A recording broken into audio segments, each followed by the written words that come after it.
Hello drama lovers, always হোমের আরও দুটো পার্ট নিয়ে আজ চলে এসেছি। তাহলে চলো আর বেশি দেরি না করে শুরু করা যাক। তো আজ আমরা দেখব ইউয়ান কলেজে যাবে বলে ওর ব্যাগ প্যাক করছে, ঠিক তখন ওর কাছে জিয়াংয়ের কল আসে। জিয়াং ইউয়ানকে দরজা খুলতে বলে। এরপর ইউয়ান গিয়ে দরজা খুলে জিয়াংকে দেখে খুবই খুশি হয়। এরপর ইউয়ান জিয়াংকে ওর রুমে নিয়ে আসে। জিয়াং আজ অনেক সকালে ইউয়ানদের বাড়ি এসেছে, তাই ইউয়ানের মা বাবা জানতে পারলে ওনাদের অকওয়ার্ড লাগতে পারে। তো ইউয়ান জিয়াংকে বেশি আওয়াজ করতে মানা করে। কাল রাতে জিয়াংয়ের ওভার এক্সাইটমেন্টের জন্য খাট ভেঙে পড়ে গেছিলো, তাই এখন ওর ব্যাক পেন হচ্ছিল। বাট ও ইউয়ানকে এইসব কিছুই জানায় না।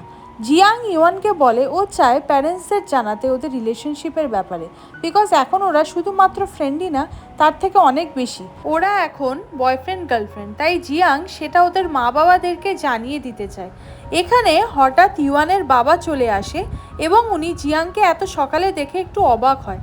তারপর উনি জিয়াংকে বলে কলেজে গিয়ে ইউয়ানের খেয়াল রাখতে আর ইউয়ানকে সব ছেলেদের থেকে দূরে রাখতে। কিন্তু এখানে ইউয়ানের বাবা তাকে এইসব বলছে যে এখন ইউয়ানের বয়ফ্রেন্ড, তাই জিয়াং এমনিও ইউয়ানের ধারে কাছে কোনো ছেলেদের আসতেই দেবে না। এরপর ইউয়ানের বাবা ওদের জন্য ব্রেকফাস্ট বানাতে চলে যায়। এরপর ইউয়ান আর জিয়াং ডিসাইড করে ওরা এইসবের ব্যাপারে ওদের প্যারেন্টসদের পরেই বলবে, কিন্তু জিয়াং অলরেডি শি আর সংকে ওদের ব্যাপারটা বলে দিয়েছে। এইদিকে শি যখন ওর রুমে ছিল তখন শিয়ের মম ওখানে আসে শিয়ের সাথে কথা বলার জন্য। অ্যাকচুয়ালি শিয়ের লেখা একটা স্টোরি উনি অনলাইনে দেখেছিল আর সেটা পড়ে ওনার ভালো লেগেছে, তাই জন্য শিয়ের মা শিকে বলে সত্যি যদি শি রাইটারই হতে চায় তাহলে ওকে সিরিয়াস হতে হবে, ওকে আরও ভালো করে স্টোরি রাইটিং শিখতে হবে। তাই শিয়ের মা চাইছে শি যেন লিটারেচার নিয়ে অ্যাব্রডে ক্যামব্রিজ ইউনিভার্সিটিতে পড়াশোনা করে, তাহলে শি রাইটিংয়ে আরও ভালো হতে পারবে। শিয়ের মা আগের থেকেই আন্দাজ করে নিয়েছে যে শিয়ের হয়তো কোনো বয়ফ্রেন্ড আছে, তাই শিয়ের মা ওকে বলে যে শিয়ের বয়ফ্রেন্ডকে নিয়ে ওনার কোনো প্রবলেম নেই, কিন্তু ওই বয়ফ্রেন্ড আর ওদের রিলেশনশিপ বাঁচানোর জন্য যদি শি অ্যাব্রড না যেতে চায় তাহলে শিকে ফিউচারে অনেক পস্তাতে হবে। যদি শি একজন রিয়েল ম্যানকে ভালোবেসে থাকে তাহলে সেই ছেলেটা কখনোই চাইবে না শিয়ের ফিউচার নষ্ট হোক। সে চাইবে যে শি যেন অ্যাব্রডে গিয়ে পড়ে একজন ইন্ডিপেন্ডেন্ট ওমেন হতে পারে। নেক্সট ডে ইউয়ান আর জিয়াং ওদের কলেজে চলে এসেছে। কলেজ হোস্টেলে যাওয়ার আগে ওরা ভাবছিল যে ওদের কি জানিয়ে দেওয়া উচিত ওদের রিলেশনশিপের ব্যাপারে ওদের কলেজ ফ্রেন্ডসদের। এরপর ওরা ভাবে ওরা ফ্রেন্ডসদেরকেও পরেই জানাবে। তারপর ইউয়ান আর জিয়াং যে যার হোস্টেলে চলে যায়। নেক্সট ডে জিয়াং আর ইউয়ান বাস্কেটবল কোর্টে আসে। এখানে ইউয়ান জিয়াংকে জিজ্ঞাসা করে যে কবে থেকে ও ইউয়ানকে ভালোবাসতে শুরু করেছিল। জিয়াং বলে ফার্স্ট দিন যখন ও ইউয়ানকে ওদের কলোনিতে দেখেছিল সেদিনই ইউয়ানকে দেখে ওর ভালো লেগেছিল। এরপর আস্তে আস্তে ইউয়ানের সাথে থাকতে থাকতে ও ইউয়ানকে ভালোবেসে ফেলেছিল, কিন্তু জিয়াং কনফিউজ ছিল। এদিকে ইউয়ান বলে ও যখন ট্রিপে গেছিল তখন যখন জিয়াংয়ের হাত ধরেছিল তখনই ইউয়ান বুঝতে পেরেছিল যে ওর জিয়াংয়ের জন্য ফিলিংস আছে, কিন্তু ইউয়ান তখন জিয়াংকে মিথ্যে বলেছিল যে জিয়াং ঘুমের মধ্যে ইউয়ানের হাত ধরেছিল। এই টপিকটা নিয়ে ইয়ার্কি মারতে মারতে জিয়াং ইউয়ানের কোমর ধরে ওকে টেনে নেয় নিজের কাছে। এরপর ওখানের লাইটস অফ হয়ে যায়। এমন রোম্যান্টিক মোমেন্টে ওরা দুজনে দুজনকে মিষ্টিভাবে কিস করে। এখানে হঠাৎ ওদের ফ্রেন্ডসরা চলে আসে এবং ওদের জন্য চিয়ার আপ করতে থাকে। অ্যাকচুয়ালি অনেক দিন আগে থেকেই জিয়াং আর ইউয়ানের কলেজ ফ্রেন্ডসরা বুঝে গেছিলো যে ওরা দুজনে দুজনকে ভালোবাসে, আর সেটা জিয়াং ইউয়ানকে ওরা বুঝতেও দেয়নি। জিয়াং আর ইউয়ানের সামনে ওরা সবসময় এটাই দেখিয়ে এসেছে যে ওরা কিছুই জানে না ওদের রিলেশনশিপের ব্যাপারে। এইদিকে আমরা শিকে দেখি ও একটা ক্লাবে বসে ড্রিঙ্ক করছে ওর একটা ফ্রেন্ডের সাথে।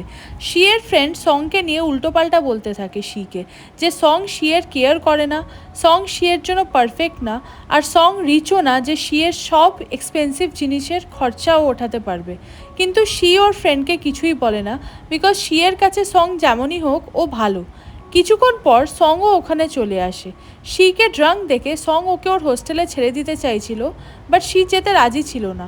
সং শিকে বলে সংকে তাড়াতাড়ি হোস্টেল ফিরতে হবে, কাল ওর কলেজে এক্সাম আছে, কিন্তু শি সঙের কোনো কথাই শুনছিল না।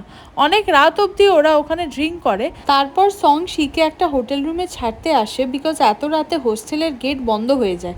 এরপর শিকে বেডে শুইয়ে দিয়ে তারপর সং ওখান থেকে চলে যাবে বলে ভাবে, কিন্তু শি সঙের হাত ধরে ওকে থামায়। এরপর ড্রাঙ্ক অবস্থায় উল্টোপাল্টা বলতে শুরু করে শি সংকে বলে সং ওকে ভালোবাসে না, কেয়ারও করে না। ইউয়ানের সাথে থাকলে সং যেমন মন খুলে কথা বলে সেটা শিয়ের সাথে কেন সং করে না? ইউয়ানের জায়গায় কেন সং শিকে বসাতে পারছে না? তাহলে কি সং এখনও ইউয়ানকে ভুলতে পারেনি? সং কেন শিয়ের সাথে সব জায়গায় যায় না? শিয়ের মুখ থেকে এইসব শুনে সঙের ভীষণই খারাপ লাগে। হ্যাঁ, এটা সত্যি একটা সময় ছিল যে সং ইউয়ানকে ভালোবাসতো, কিন্তু এখন সঙের মনে ইউয়ানের জন্য তেমন কোনো ফিলিংস নেই। এখন জিয়াং আর ইউয়ান রিলেশনশিপে আছে, আর এই সময় যদি ইউয়ানের জন্য সঙের কোনো ফিলিংস থাকতো তাহলে সেটা খুবই একটা বাজে জিনিস হতো। কিন্তু সং তো এখন শুধু শিকেই ভালোবাসে, বাট তার মানে এটা না যে সঙের স্টাডি নষ্ট করে স্টাডিকে সাইডে রেখে সব জায়গায় শিয়ের সাথে যাবে, যেমনটা শিয়ের ফ্রেন্ডের বয়ফ্রেন্ডরা করে। সং এমন ছেলে না যেমনটা শি সংকে বানাতে চাইছে। আর যদি শিয়ের মতো করেই সং নিজেকে চেঞ্জ করে নেয় তাহলে কি শি সংকে পছন্দ করবে? কারণ শি তো সং যেমন সেই মতো ওকে অ্যাকসেপ্ট করেছিল। এইসব নিয়ে সং আর শিয়ের মধ্যে ভীষণই আর্গুমেন্ট হয়। এখানে ওদের রিলেশনশিপ খারাপ হচ্ছিল সোশ্যাল স্টেটাস আর টাকার কারণে। এরপর সং শিকে রেখে ওখান থেকে চলে যায়। নেক্সট সিনে আমরা দেখব জিয়াং আর ইউয়ান ওদের কলেজ ছুটিতে বাড়ি এসেছে। ঘরে ঢোকার আগে ওরা দুজনে দুজনকে টাইট হাগ করে। ইউয়ান দূর থেকে জিয়াংয়ের মাকে আসতে দেখে, কিন্তু জিয়াং ওকে কিছুতেই ছাড়ছিল না। এরপর জিয়াংয়ের মা ওদের কাছে এলে ইউয়ান জিয়াংয়ের মাকে বোঝাতে থাকে ওরা তো ফাইট করছিল। জিয়াং ওর মাকে হঠাৎ করে সামনে দেখে একটু নার্ভাস হয়ে গেছিল। এরপর জিয়াং গিয়ে সোফাতে বসে ভাবতে থাকে যে জিয়াং শিওর যে ওর মায়ের ওদের রিলেশনশিপের ব্যাপারে কোনো আইডিয়া নেই, কিন্তু ইফান আগের থেকেই বুঝতে পেরেছিল, শুধু ওদের সামনে ভান করছিল যে উনি কিছু জানেন না ইউয়ান আর জিয়াংয়ের রিলেশনশিপের ব্যাপারে। যাই হোক, সব জিয়াংয়ের মুখ থেকে শুনে ইফান খুবই খুশি হয়, কারণ ইফান সবসময় চাইতো যে ইউয়ান ওনার ডটার ইন ল হোক। তাই উনি ইউয়ান আর জিয়াংয়ের রিলেশনশিপ নিয়ে খুবই খুশি। নেক্সট ডে শিয়ের হোটেলে ঘুম ভাঙে, তখন ওর কাল রাতের সব কথা মনে পড়ে যায়, যে সব কথা ও সংকে বলেছিল।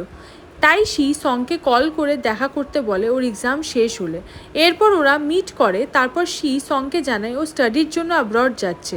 এখানে সব শুনে সং শিকে কোনো বাধা দেয় না, কারণ সং চায় শি ওর ক্যারিয়ারে অনেক আগে যাক। সঙের কোনো প্রবলেম নেই, হয়তো শি ওর থেকে দূরে থাকবে, কিন্তু সং শিয়ের ক্যারিয়ারের মাঝে ঢুকবে না। সঙের কাছ থেকে এত সাপোর্ট পেয়ে শি রিয়েলাইজ করে যে প্রবলেম তো শিয়ের মধ্যে, সং এখনও আগের মতোই আছে। কিন্তু আস্তে আস্তে শি ওর মায়ের মতো অ্যারোগেন্ট হয়ে যাচ্ছে, আর শি মানিকে বেশি প্রায়োরিটি দিচ্ছে। এইভাবে শি তো সংকে হার্ট করছে।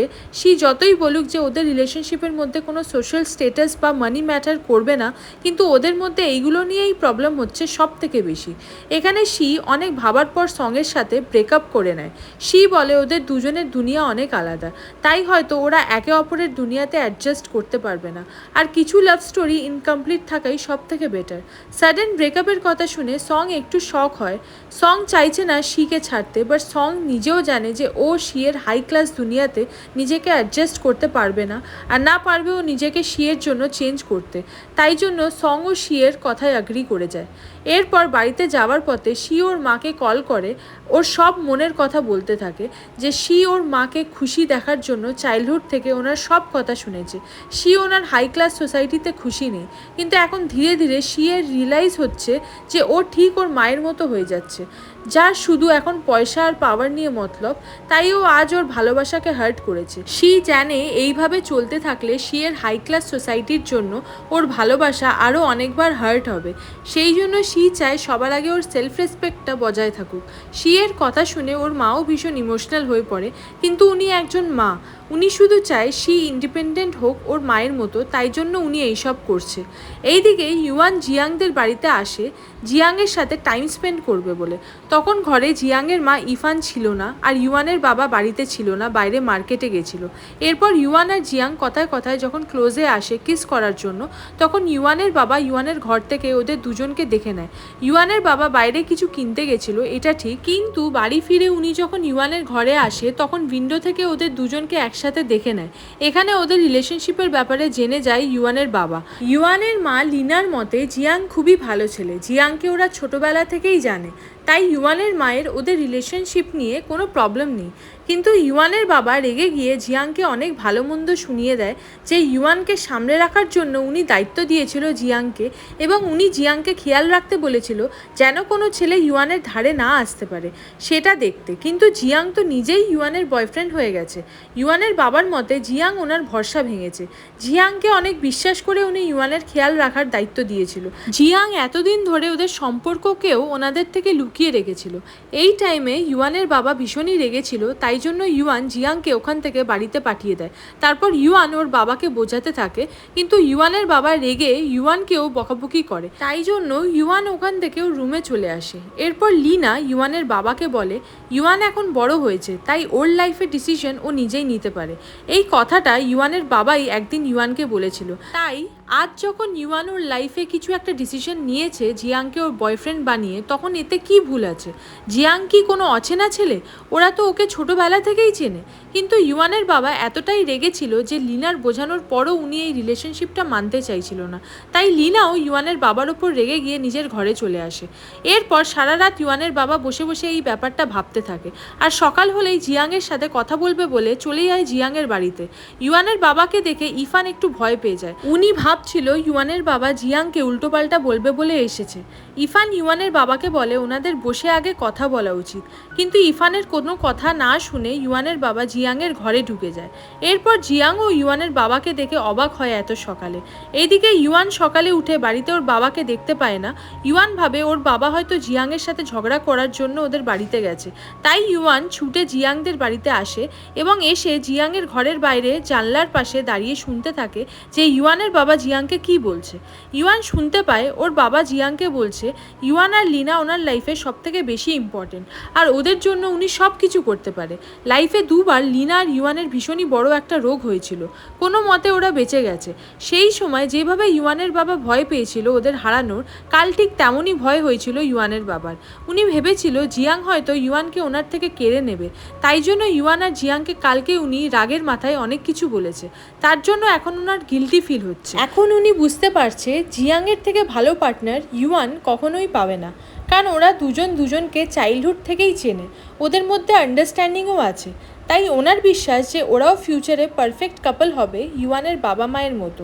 এই জন্য ইউয়ানের বাবা জিয়াংকে রিকোয়েস্ট করে জিয়াং যেন ইউয়ানকে কখনো হার্ট না করে, আর ইউয়ানকে সবসময় যাতে সামলে রাখে, কারণ ইউয়ানের চাইল্ডহুড টাইম থেকেই ভীষণই কষ্ট গেছে। ইউয়ান ওর রোগ থেকে কোনো মতে বেঁচে ফিরেছে, তাই ইউয়ানকে ওর বাবা একটু বেশি কেয়ারের মধ্যে রাখে। এইসব কথা শুনে জিয়াং ইউয়ানের বাবাকে প্রমিস করে যে ও ইউয়ানের সবসময় খেয়াল রাখবে আর ওকে খুব ভালোবাসায় রাখবে। বাড়ির বাইরে থেকে ইউয়ান ওর বাবার এইসব কথা শুনে ওর চোখে জল চলে আসে। এরপর জিয়াংদের বাড়ি থেকে যখন ইউয়ানের বাবা বেরোয়, তখন ইউয়ান একভাবে ওর বাবাকে দেখতে থাকে। ইউয়ান ওর বাবাকে কোনো কথাই বলতে পারছিল না। ওর বাবার তো ইউয়ানকে নিয়ে চিন্তা, জিয়াংকে ওর বাবা অপছন্দ করে সেটা না, কিন্তু এখন ইউয়ানের খুশির জন্য উনি ইউয়ান আর জিয়াংয়ের রিলেশনশিপটাকেও মেনে নিল। ওনার শুধু জিয়াংয়ের থেকে একটাই ডিমান্ড যে জিয়াং যেন ইউয়ানকে ভালো আর সুখে রাখে। সো হাই ড্রামা লাভার্স, এখানেই দুটো পার্ট শেষ হলো। সো প্লিজ সাবস্ক্রাইব করে রেখো, তাহলে তোমরা নেক্সট পার্টের নোটিফিকেশনটা সবার আগে পেয়ে যাবে। তো দেখা হচ্ছে নেক্সট একটা ভিডিও নিয়ে। বাই।